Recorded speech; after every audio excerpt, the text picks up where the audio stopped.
မနှက်ဖြန်နေထွက်လာတဲ့ခါငိုကြွေးတန်တွေကတိတ်ဆိတ်ကမသွားလက်ထဲမှာကြံနေတာမေအောင်တဲ့တရှုံးတန်တွေကမေးပြဖို့ခဲပျော်ရွှင်မှုတွေကအမှုမဲ့ကြအိမ်ဆိုတဲ့စကားညင်တဲ့တော့မကြငြိမ်ချမ်းခြင်းကလုံလို့လို့ပြတ်သွားဘာကင်အလောင်းမိခင်မျက်ရည်အိမ်မနဲ့ຫນွေတဲ့ခလေးမို့တာကြောင်တကားတွေပဲအနာဂတ်ကမိကိုယ်ရဲ့မျောမှန်းစာရှိပေမဲ့အဆုံးမသိတဲ့စပွဲတစ်ခုအသက်တစ်ခုဆိုတာအပြီးဆုံးသွားရဲ့တန်တရားတဲ့လားငြိမ်ချမ်းခြင်းကိုဖတ်တွေ့ရင်အမွေဖွားခြင်းအောက်မှာလူသားတို့ငိုချွေလူသားတို့ငိုချွေ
ပြမုံတွေနဲ့အုပ်ထား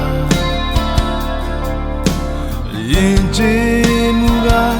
အသေးသေးလားနေထွေးမှုတွေပျက်စီးခံထားငြိမ်ချမ်းခြင်းလင်းကအိမ်မလို့ဝေဝါချစ်ရှုံးတန်တွေကမေးပြဖို့ခဲပျော်ရွှင်မှုတွေကအမှုမဲ့ကြအိမ်ဆိုတဲ့စကားညင်တဲ့တော့မကြငြိမ်ချမ်းခြင်းက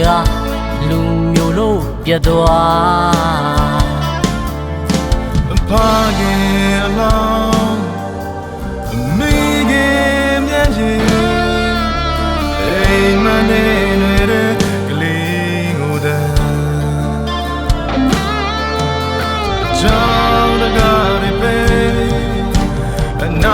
ကမိကိုယ်တည်းမျောမှန်း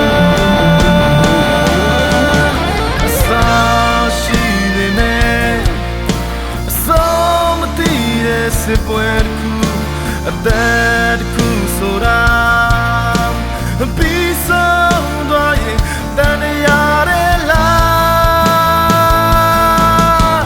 ငြိမ်းချမ်းခြင်းကိုဖတ်တွေ့ရင်မွေးဖွား